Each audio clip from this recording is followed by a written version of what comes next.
Royal Enfield बाइक्रे बसी IPS Nandita कुमारी निज भौणी अंजलिर बाहाघर पाई शाढ़ी किणिबाकू एका बजार जाउथिले। से एक सिंपल सलवार सूट पिंधिथिले। पादरे साधारण जोता, चेहरारे सरलता एवं साथीरे कौनसी बॉडीगार्ड नथिले। बास जणे साधारण झियो परी निज बुलेट बाइक धरी बजाରରେ पहुंचिले। तांकू देखि आखपाखर दोकानी माने चिन्हि मध्य पारिले नाही जे किए आसिछंती। से निज बुलेट बाइकंकू रास्ता कड़रे छिड़ा कले एवं सीधा सेही पुरुणा लुगा दोकानकू गले, जेउठारु से पूर्वरु मध्य अनेक थर निज मांक सहित आसी सारिथिले। आईपीएस नंदिता धीरे धीरे दोकान भितरकू गले। दोकानटी बहुत बड़ नथिला, किंतु चारिआडे रंग बेरंगर साड़ी सजा होई रहिथिला। काउंटर उपरे मालिक हिसाबरे किताबरे व्यस्त थिला एवं पाखापाखि 20 वर्षर एक पुओ ग्राहकमानंकू साड़ी देखाउथिला। नंदितांकू आसीबार देखि केही विशेष ध्यान देले नाही। समस्तंकू लागिला कि केही साधारण ग्राहक होइथिबे। से काउंटर पाखकू जाई छिड़ा हेले एवं सेही पुओटीकू कहिले, भाई मो भौणीर बाहाघर अछि, ता पाई गोटिए बहुत भल साड़ी दरकार, किछि बढ़िया डिजाइन देखंतु। पुओटी इच्छा नथाई मध्य किछि साड़ी काउंटर उपरे मेलाई देला। नंदिता गोटिए परे गोटिए साड़ी उठाई भल भाबरे देखिबाकू लागिले। तांकू केबे रंग पसंद आसुथिला तो केबे बॉर्डर। से गोटिए साड़ी देखि कहिले, एही रंग बहुत हालुका अटे, अंजलि उपरे मानिब नाही, एहार बॉर्डर बहुत पतला अटे, बाहाघर हिसाबरे एहा जमिब नाही। पुणी नंदिता आउ एक साड़ी को उल्टाई कहिले, आरे एहा तो बहुत अधिक चमकदार, कन्या को टिके शांत देखा जिबा दरकार। एहीपरि भाबरे अध घंटा केबे बीतीगला जणा ही पड़िला नाही। दोकानरे ग्राहकंक भिड़ बढ़िबाकू लागिला। सेही पुअर मुहरे एबे विरक्ति भाव स्पष्ट देखा जाउथिला। सेपटे प्यारेलाल मध्य निज मोटा चश्मा पछरु बारंबार नंदितांकू घुरुथिला। तापरे से टिके रुक्ष स्वररे कहिला, सबु गोटिएरु बळी गोटिए पीस अछि, मैडम एथिरु ही किछि नेई जांतु। किंतु नंदितांक मन मानु नथिला। तांको पाई एहा केवल एक साड़ी नथिला, एहा तांको भौणी पाई तांकर भल पाइबा ओ स्नेह थिला। से शांत स्वररे उत्तर देले, मोर कौनसी जल्दी नाही भाई, मो भौणी बाहाघर कथा, मोते सबुठारु भल जिनिस ही दरकार। तेणु प्यारेलाल धीरे सेई पुओकू इशारा कला। पुओटी बिड़ बिड़ होई गोदाम आड़कू गला एवं किछि समय परे नुआ बंडल उठाई आनिला ओ काउंटर उपरे रखिदेला। एबे काउंटर साड़ीरे भर्ती होई सारिथिला। नंदिता गोटिए गोटिए साड़ी खोलाई देखुथिले एवं प्यारेलालर मुंड गरम हेउथिला। पुओटी धीरे जाई निज मालिक कानरे कहिला, अध घंटारू दिमाग खराब करी रखिछि, गोटिए साड़ी तो पसंद आसु नाही। नंदिता ता कथा शुणी नेले। गोटिए मुहूर्त पाई तांकू खराब लागिला। से चाहिले 1 मिनिट्रे एही दोकानरे ताला पकाई पारिथान्ते, किंतु आजि से निज क्षमतार व्यवहार करिबाकू चाहू नथिले। से पुओटीर कथाकू अणदेखा करिदेले एवं पाखापाखि 1 घंटार खोजाखोजी परे तांक नजर सेही साड़ी उपरे पड़िला। एक गाढ़ मेरून रंगर साड़ी, जहा उपरे सुना रंगर सूतारे चौड़ा बॉर्डर तैयारी होइथिला एवं पूरा साड़ी उपरे सरू काम करा होइथिला। सेही साड़ी जेमिति अंजलि पाई ही तैयारी होइथिला। नंदितांक मुहरे शेषरे एक संतुष्टिर हस आसीगला एवं से साड़ीटीकू हातरे नेई कहिले, हाँ बास एइटा ही दरकार, एहाकू पैक करिदियो। प्यारेलाल शांतिर निश्वास मारिला, जेमिति कौनसी बड़ विपद टळीगला। पुओटी जल्दी जल्दी साड़ीटीकू भांग करी एक चमकदार पैकेट्रे पुराई देला। नंदिता पर्सरू पैसा काढ़ीदेले एवं पैकेट हातरे नेई गले। तांक मनरे एक खुशी थिला, एक शांति थिला कि से निज भौणी पाई सबुठारु भल जिनिस बाछिछंती। से दोकानरू बाहरिबा पाई बुलिछंती कि तांक नजर पैकेटर एक कोणरू बाहरिथिबा एक सूता उपरे पड़िला, जेउथिरे किछि गड़बड़ थिला। तांक छातीर स्पंदन बढ़ीगला। साड़ीर बॉर्डरर गोटिए जागारू सूता छिंडी जाइथिला एवं झुलुथिला। से हालुका भावे ताकू टाणिले तो काम करा जाइथिबा सिलेई खोलिबाकू लागिला। एहा एक खराब बा डिफेक्टिव पीस थिला। नंदितांक मुह सुखीगला। से पुणी काउंटर पाखकू गले। से प्यारेलालकू देखाई कहिले, अंकल एहाकू देखंतु, एथिरे तो सूता छिंडी जाइछि, एहा तो पूरा खोलीजिब। प्यारेलाल थरे सेही साड़ी उपरे नजर पकाइला एवं पुणी बड़ लापरवाही सह कहिला, आरे मैडम एते टिके टिके तो चलिब, आपण नेई जांतु, दरजी द्वारा ठीक कराई नेबे, किछि हेबनी। नंदितांक राग एबे बढ़िबाकू लागिला। तांक स्वर टिके कड़ा होइगला। से प्यारेलालकू कहिले, चलिब केमिति, मु एते पैसा देउछि, किछि मागणारे तो नेउ नाही, मोते ठीक साड़ी दरकार। एबे प्यारेलाल मध्य रागिगला एवं कड़ा स्वररे कहिला, देखंतु मैडम एबे बारंबार तो बदलाई पारिबु नाही, आपण निजे देखि पसंद करिछंती, एबे एथिरे आमर कोन भूल। काउंटर पछरे छिड़ा होइथिबा पुओ मध्य हसी हसी कहिला, अरे मैडम आपण तो सबु किछि जांच परख करि नैथिले ना, एबे नाटक काहींकी करूछंती। एहा सुनिबा मात्रे नंदितांक आत्मसम्मानरे आघात लागिला। से जणे अफिसर थिले, किंतु ता पूर्वरु जणे ग्राहक थिले एवं जणे ग्राहक सहित एपरि व्यवहार से सह्य करि पारिले नाही। ସେ ଦୃଢ଼ତାର ସହ କହିଲେ, ସଠିକ୍ ଶାଢ଼ୀ ଦିଅ ନଚେତ୍ ମୋ ପଇସା ଫେରା। ପ୍ୟାରେଲାଲ ଆଖି ଦେଖାଇ କହିଲା, ପଇସା ଫଇସା ଫେରସ୍ତ ହେବନି। ଏଠାରେ ବେଶୀ ଡ୍ରାମା କରନି।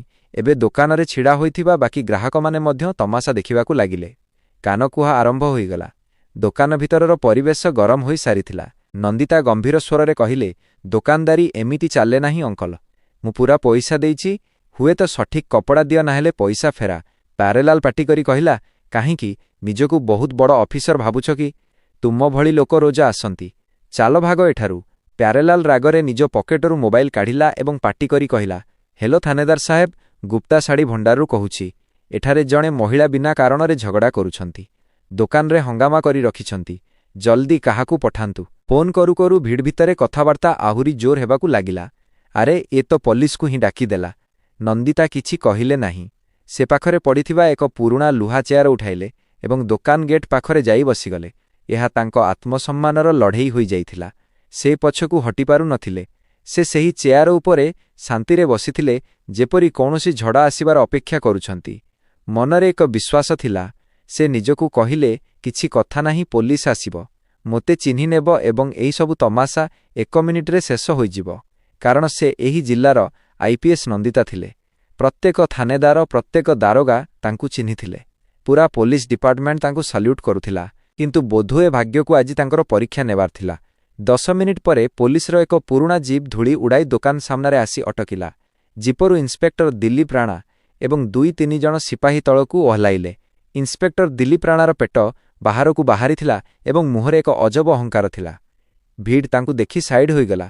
ପ୍ୟାରେଲାଲ ଦୌଡ଼ିଯାଇ ଇନ୍ସପେକ୍ଟର ଦିଲ୍ଲୀପ ରାଣା ପାଖରେ ପହଞ୍ଚିଲା। ସେ ନନ୍ଦିତାଙ୍କ ଆଡ଼କୁ ଇସାରା କରି କହିଲା, ସାର୍, ଏଇ ସେହି ମହିଳା ଯିଏ ବିନା କଥାରେ ଝଗଡ଼ା କରୁଛି।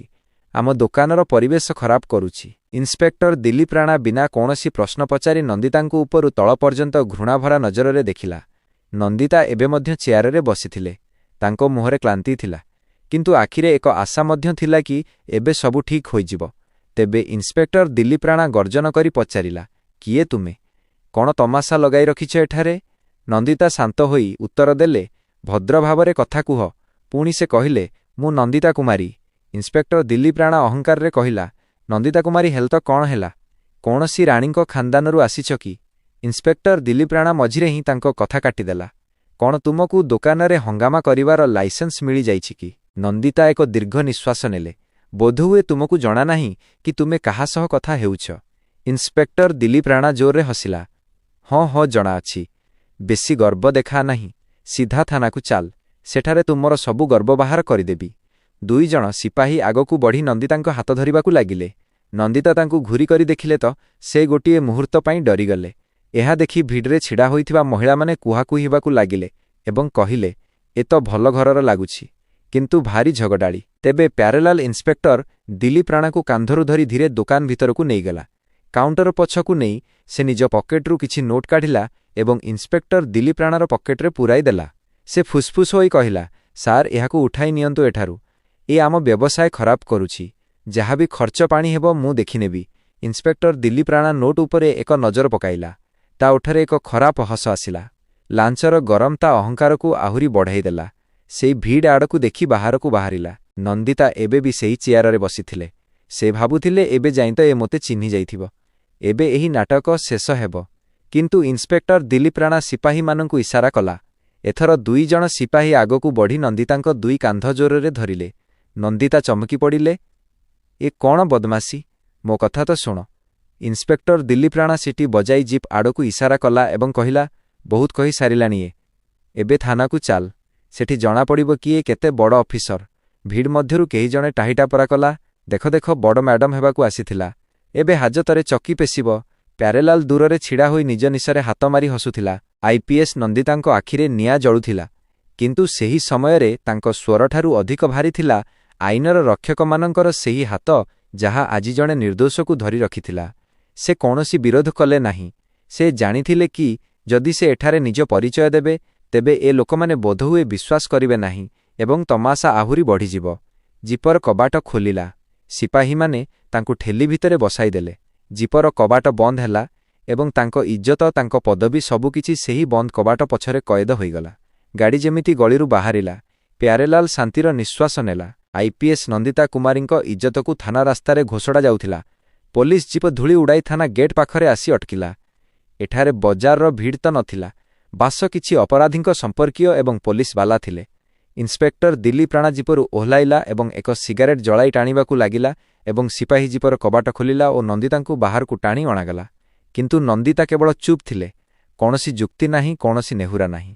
तांकर सीधा नजर इन्स्पेक्टर दिलीप राणांक मुह उपरे थिला।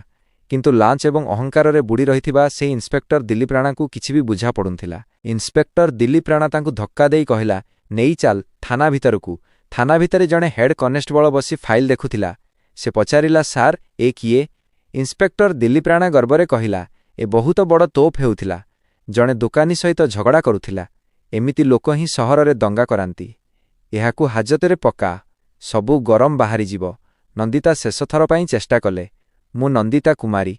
हेड कनेस्टेबल मझिरे ही अटकाई देला। नाम ठिकणा परे कागजरे लेखिनेबू, मैडम आग भितरकू चलंतु। जणे सिपाही लुहार एक भारी गेट खोलिला एवं तांकू हाजतरे भर्ती करिदेला। भितरे ओदालिया हाजत थिला। कांथरू चोपा छाड़ुथिला एवं पवनरे एक अजब दुर्गंध थिला। नंदिता एक दीर्घ निश्वास नेले। एहा सेही हाजत थिला जहार से किछि दिन पूर्वरु ही निरीक्षण करिथिले। आज से निजे एथिरे जणे कैदी होई छिड़ा होइथिले। हाजतर कांथ उपरे नंदितांक मुहर छाई कंपुथिला एवं से मने मने भाबुथिले कि केते तळकू खसी जाइछन्ति ए लोकमाने। एमानंक कर्मर शास्ति निश्चय देबी। ए केमितिका न्याय जिए सत एवं मिछ मध्यरे फरक करि पारु नाही, एतिकी भाबुथिले। तेबे सेही थानारे हाजत बाहारे काठर एक पुरुणा चेयार उपरे जणे अन्य दारोगा बसिथिला। तांकर नाम थिला राजेंद्र कुमार मीणा। बयस बेसी नथिला, किंतु से निज कामरे बहुत सच्चोट एवं तेज बोली जणाशुणा थिला। से एक केसर फाइल देखुथिला। सेतिकी बेले तांकर नजर हाजतर लुहा रड पछकू गला। भितरे सलवार सूट पिंधिथिबा जणे झियो चुपचाप तळे बसिथिला। किंतु ता चेहरारे कौनसी डर किंबा घबराहट नथिला। सेही शांति, सेही तेज, सेही रुतबा जहा से अनेक थर जिल्लार बड़ बड़ मीटिंग रे देखिथिला। से निज फाइल बंद कला एवं एक अजब अस्थिरता ताकू हाजत आड़कू टाणी नेइगला। से पाखकू जाई हाजतर छोट झरका देई भितरकू देखिला। गोटिए सेकेंड पाई ता मुंड घुराई देला। आरे ए तो ता पाटिरू बास एतिकी ही बाहरिला। से पाखरे छिड़ा होइथिबा जणे सिपाही को इशारा कला। ए किए? केउ केसरे आनिछ? सिपाही हसी हसी पूरा कहानी कहिदेला। सार, जणे दोकानी सह झगड़ा करुथिला। राणा साहेब धरी आनी भितरे पुराई देइछन्ति। राजेंद्र ता कथा उपरे ध्यान देला नाही। ता आखि सीधा भितरकू देखुथिला। सेतिकी बेले हाजतरे बसिथिबा नंदिता मध्य नजर उठाई ताकू देखिले। गोटिए मुहूर्त पाई दुहिंक आखि मिसिला एवं परवर्ती मुहूर्तरे राजेंद्रर रक्त गरम होइगला। से बुझीगला कि केते बड़ झड़ आसी सारिछि। ए केही साधारण महिला नुहंती। ए पूरा जिल्लार आईपीएस नंदिता कुमारी अटंती। सेई सिपाही उपरे गर्जिला। ए कौनसी मजाक नुहे। गेट खोल जल्दी। सिपाही डरीगला एवं कहिला, किंतु दिलीप राणा साहेबंकर मना करिछंती। राजेंद्रर स्वर पूरा थानारे गुंजी उठिला। आबे किए राणा? मु कहिली गेट खोल। ए पूरा जिल्लार आईपीएस नंदिता कुमारी अटंती। राणा भली 50 इन्स्पेक्टर मिसी मध्य एंकर किछि करिपारिबे नाही। एहा शुणिबा मात्रे सिपाहीर हाथ गोड़ कंपिबाकू लागिला। से कंपुथिबा हातरे चाबी बाहर कला एवं गेट खोलिला। हाजतर ताला खोलिबा मात्रे आईपीएस नंदिता कुमारी बाहरकू आसिले। राजेंद्र लुहा रड सेपटे छिड़ा होइथिबा आईपीएस नंदिता कुमारींकू पूरा दमरे साल्यूट मारिला। ता स्वररे लाज एवं सम्मान दुईटा जाक थिला। मैडम क्षमा करिबे, आम द्वारा बहुत बड़ भूल होइगला। मु एबे एही भूलर प्रायश्चित करुछि। हाजतर सेही कांथ जहा किछि समय पूर्वरु नंदितांक परिचयकू लिभाउथिला, एबे सत्यकू पूरा इज्जतर सह बाहरकू आसुथिबार देखुथिला। तांको चेहरा शांत थिला, किंतु तांको आखिरे एक झड़ लुचि रहिथिला। किछि मिनिट मध्यरे एही खबर थानारू बाहरे जेमिति पहुंचिला कि हाजतरे बंद थिबा महिला केही साधारण महिला नुहंती बरं पूरा जिल्लार आईपीएस नंदिता कुमारी अटंती। इन्स्पेक्टर दिलीप राणार होश उड़ीगला। तामु पांडुर पड़ीगला। मुंडरू झाड़ बाहारी आसिला। एबे जाई से निजर बाहादुरी एवं गर्व देखाउथिला, किंतु एबे ता गोड़ कंपुथिला। से दौड़ी दौड़ी थाना आड़कू गला। रूमर कबाट खोलिला तो सामनारे सेही दृश्य थिला। आईपीएस नंदिता हाजत बाहरकू आसी सारिथिले। चारिआडे पुलिस बाला चुपचाप छिड़ा होइथिले, जेमिति कौनसी अपराधर साक्षी अटंती। दिलीप राणा जेमिति नंदितांकू देखिला ता आखिरे भय देखागला। से दौड़ी जाई तांको पाद तळे पड़ीगला। क्षमा करिदियंतु मैडम, मो द्वारा बहुत बड़ भूल होइगला। मु आपणंकू चिन्हि पारिली नाही। मो उपरे दया करंतु। ता स्वर कंपुथिला। हाथ जोड़ी नेहुरा हेउथिला, किंतु नंदितांक मुह शांत थिला। तांको आखिरे राग नुहे बरं एक କଠୋରତା ଥିଲା। ଏମିତି କଠୋରତା ଯାହା ଅପରାଧୀକୁ ତରଳାଇ ଦେବ। ସେ ଧୀରେ ପାଦ ପଛକୁ ହଟାଇଲେ, ତା ଆଡ଼କୁ ଦେଖିଲେ ଏବଂ କଡ଼ା ସ୍ୱରରେ କହିଲେ, ତୁ ଭାବୁଛୁ କି ନେହୁରା ହେଲେ ତ ଭୁଲ କ୍ଷମା ହୋଇଯିବ। ମନେ ରଖେ, ଏ ଚେୟାର କୌଣସି ସଉଦା ନୁହେଁ ଯାହା ଲାଞ୍ଚ ଏବଂ ଡର ଦ୍ୱାରା ବଞ୍ଚିଯିବ। ଏହା ଦାୟିତ୍ୱ ଅଟେ ଏବଂ ତୁ ସେହି ଦାୟିତ୍ୱକୁ ପଇସା ଏବଂ ମିଛ ଅହଙ୍କାର ତଳେ ଦଳି ଦେଇଛୁ। ଦିଲ୍ଲୀପ ରାଣା କାନ୍ଦି କାନ୍ଦି କହିଲା, ମ୍ୟାଡମ୍, ଦୟା କରନ୍ତୁ। ଘର ଲୋକ, ପିଲାଛୁଆ ସବୁ ଭୋକରେ ମରିଯିବେ। ମୁଁ ମୋ ସ୍ତ୍ରୀର ଶପଥ ନେଉଛି, ଏବେ କେବେ ଏମିତି ଭୁଲ ହେବନି। ନନ୍ଦିତା ତା କଥା ମଝିରେ ହିଁ ରୋକିଦେଲେ। ବାସ୍, ଏବେ ତୋର ଏ ନାଟକ ମୋତେ ଆଉ ଶୁଣିବାର ନାହିଁ। ତୁ ଜଣେ ସାଧାରଣ ମହିଳା ଭାବି ଯେଉଁଭଳି ଭାବେ ମୋ ସହିତ ଖରାପ ବ୍ୟବହାର କଲୁ, ସେହିପରି ତୁ ନା ଜାଣେ କେତେ ଲୋକଙ୍କ ସହିତ ଏମିତି କାମ କରିଥିବୁ। ତୁ କ୍ଷମା ପାଇବା ଯୋଗ୍ୟ ନୁହେଁ। ଆଜିଠାରୁ ତୁ ସସ୍ପେଣ୍ଡ। ଆଇପିଏସ୍ ନନ୍ଦିତାଙ୍କ ଏହି କଥା ଶୁଣି ପୁରା ଥାନା ଚୁପ୍ ହୋଇଗଲା। ଦିଲ୍ଲୀପ ରାଣା ସେଇଠାରେ ତଳେ ପଡ଼ିଗଲା। ମୁଣ୍ଡ ଧରି କାନ୍ଦିବାକୁ ଲାଗିଲା। ତା ଓଠ କମ୍ପୁଥିଲା। କିନ୍ତୁ ଏବେ ତା ପାଖରେ କୌଣସି ଉତ୍ତର ନଥିଲା। ରାଜେନ୍ଦ୍ର ତୁରନ୍ତ ରିପୋର୍ଟ ବାହାର କଲା, ସସ୍ପେନ୍ସନ୍ ଆଦେଶ ଲେଖିଲା ଏବଂ ସେହି ଦିଲ୍ଲୀପ ରାଣାଙ୍କୁ ସେଠାରେ ଥିବା ପୋଲିସ ଜିପରେ ବସାଇ ଲାଇନ୍ ହାଜିର କରାଇଦେଲା। ଏବେ ତାର ସବୁ ଗର୍ବ ମାଟିରେ ମିଶିଯାଇଥିଲା। ନନ୍ଦିତା ଗୋଟିଏ ମୁହୂର୍ତ୍ତ ମଧ୍ୟ ଆରାମ କଲେ ନାହିଁ। ପରବର୍ତ୍ତୀ ମୁହୂର୍ତ୍ତରେ ସେହି ଲୁଗା ଦୋକାନୀ ପ୍ୟାରେ ଲାଲ ଗୁପ୍ତାକୁ ମଧ୍ୟ ନୋଟିସ୍ ପଠାଇ ଦିଆଗଲା। ଗ୍ରାହକଙ୍କ ସହିତ ଧୋକାବାଜି, ମିଛ କେସ୍ ଦେବା ଏବଂ ପ୍ରଶାସନର କାମରେ ବାଧା ଦେବା। ତାର ଦୋକାନର ଲାଇସେନ୍ସ ରଦ୍ଦ କରିବାର କାର୍ଯ୍ୟାନୁଷ୍ଠାନ ଆରମ୍ଭ ହୋଇଗଲା। ଏବେ ନନ୍ଦିତାଙ୍କୁ ଫେରି ନିଜ ଘରକୁ ଯିବାର ଥିଲା। ଜଣେ ସିପାହୀ କହିଲା, ମ୍ୟାଡମ୍, ସରକାରୀ ଗାଡ଼ି ପଠାଇ ଦେଉଛୁ। ନନ୍ଦିତା ମୁଣ୍ଡ ହଲାଇଦେଲେ, ନା, ମୁଁ ମୋ ବାଇକରେ ହିଁ ଯିବି। ସେ ପୁଣି ଥରେ ଅଫିସର ନୁହେଁ, କେବଳ ଜଣେ ଭଉଣୀ ହେବାକୁ ଚାହୁଁଥିଲେ। କିଛି ଘଣ୍ଟା ପରେ ତାଙ୍କ ବାଇକ୍ ତାଙ୍କ ଘର ଗେଟ୍ରେ ଅଟକିଲା। ବାହାଘର ଘରେ ସାହାନାଇ ବାଜୁଥିଲା। ଚାରିଆଡ଼େ ହସ ମଜାକ, ନାଚ ଗୀତ ଏବଂ ଅତିଥିମାନଙ୍କ ଚହଳ ପହଳ ଥିଲା। ଅଞ୍ଜଳି ସାଙ୍ଗମାନଙ୍କ ଗହଣରେ ଥିଲା ଏବଂ ତା ଚେହେରାରେ କନ୍ୟା ହେବାର ଏକ ନିଆରା ଚମକ ଥିଲା। ସେଇ ଚମକ ମଧ୍ୟରେ ତାର ଆଖି ବାରମ୍ବାର ନିଜ ବଡ଼ ଭଉଣୀ ନନ୍ଦିତାଙ୍କୁ ଖୋଜୁଥିଲା। ନନ୍ଦିତା ସେଇଠି ଥିଲେ। ପ୍ରତ୍ୟେକ ରୀତିନୀତିରେ ଅଞ୍ଜଳି ସାଥିରେ ଛିଡ଼ା ହୋଇଥିଲେ।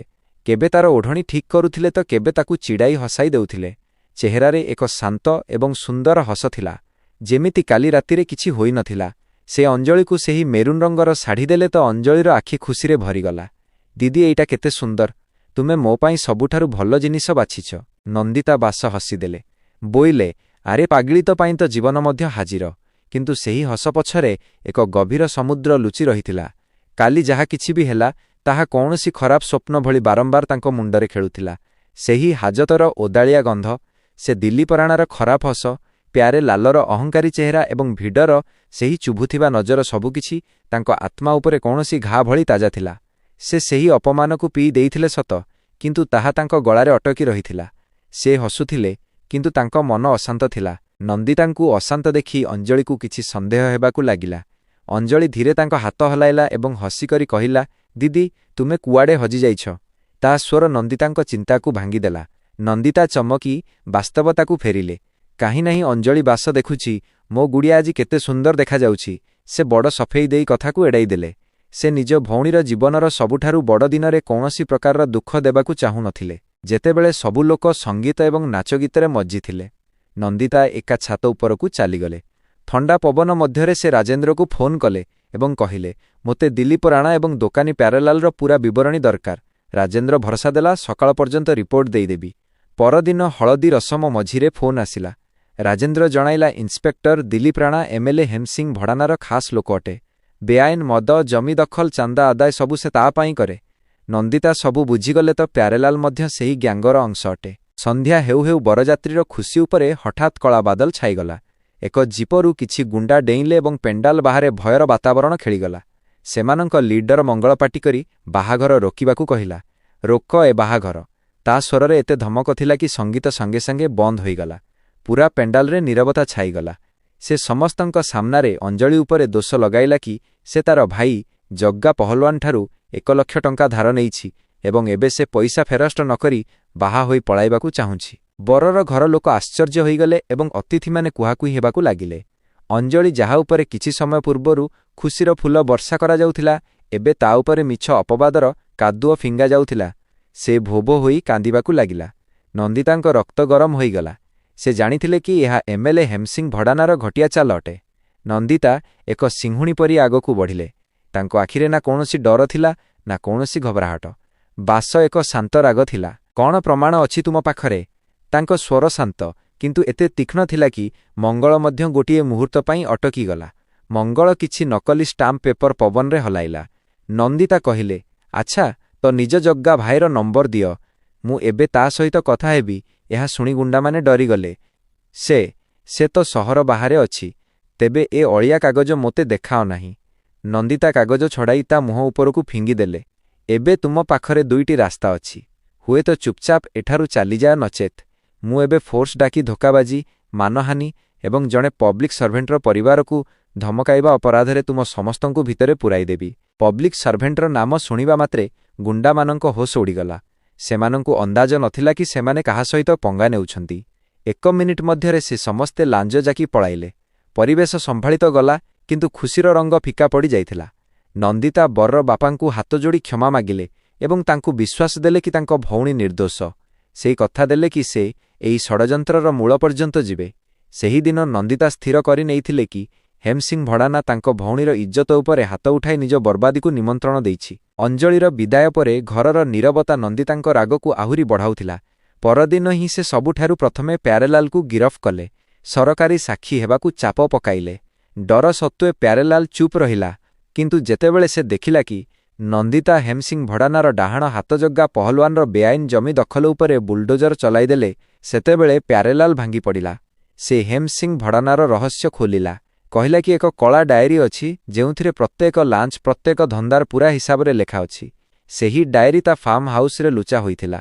ନନ୍ଦିତା ଅଧରାତିରେ ଅପରେସନ ମିଶନ ଚଲାଇଲେ। ବିନା ସାଇରନ୍ ଏବଂ ଆଲୁବାଲା ପୋଲିସ ଗାଡ଼ି ଫାର୍ମ ହାଉସ ପହଞ୍ଚିଲା।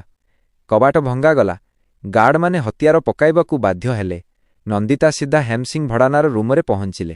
ନିଦରୁ ଉଠି ସେ ପାଟିକଲା, ଆଇପିଏସ୍ ନନ୍ଦିତା, ତୁମର ସାହସ କେମିତି ହେଲା? ନନ୍ଦିତା ସର୍ଚ୍ଚ ୱାରେଣ୍ଟ ତାଙ୍କ ମୁହଁ ଉପରକୁ ଫିଙ୍ଗି କହିଲେ, ଆଇନକୁ କାମ କରିବା ପାଇଁ ଅନୁମତିର ଆବଶ୍ୟକତା ନଥାଏ। ଫାର୍ମ ହାଉସର ତଲାସିରେ କୋଟି କୋଟି ଟଙ୍କା ଏବଂ ସେହି କଳା ଡାଏରୀ ମିଳିଲା। ନନ୍ଦିତା ଡାଏରୀ ଉଠାଇ ଶାନ୍ତ ସ୍ୱରରେ କହିଲେ, ଖେଳ ଖତମ। ଏମ୍ଏଲ୍ଏ ସାହେବ ହେମସିଂ ଭଡ଼ାନା ସେହି ରାତିରେ ଗିରଫ ହେଲେ। ପରଦିନ ମିଡିଆରେ ଡାଏରୀ ଏବଂ ସାକ୍ଷ୍ୟର ପ୍ରମାଣ ପହଞ୍ଚିଲା। ଅଦାଲତରେ ପ୍ୟାରେଲାଲର ସାକ୍ଷ୍ୟ ଏବଂ ଡାଏରୀର ପୃଷ୍ଠା ପୂରା ଗ୍ୟାଙ୍ଗକୁ ଜେଲ୍ ପଛରେ ପହଞ୍ଚାଇ ଦେଲା।